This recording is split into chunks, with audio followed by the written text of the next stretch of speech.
Hey guys, in this video I will show you how to take money off Cash App without card. Alright, so let's begin with the video. First, open up the Cash App on your phone or log in through a web browser using your credentials. Once you're inside, the easiest and most reliable method is to transfer your balance directly to your bank account. Tap on Bank icon at the bottom left of your screen. Here, just tap on Withdraw. Then, enter the amount you want to transfer and choose the standard option. This method is free and usually takes about 1 to 3 business days to arrive in your bank. Now, another option you can use is sending the money to a trusted friend or family member.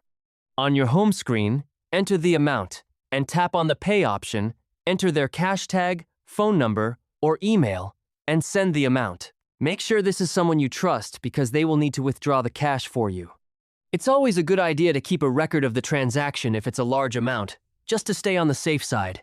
If you're a bit more advanced, there's also a method involving Bitcoin. Inside Cash App, you can buy Bitcoin, then transfer it to an external wallet and sell it on a crypto exchange to receive funds in your bank account.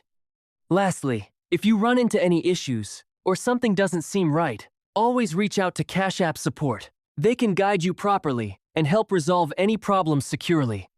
And that's it. So that's basically how you can take money off Cash App without card. So that's all for this video. See you in the next one. Thanks.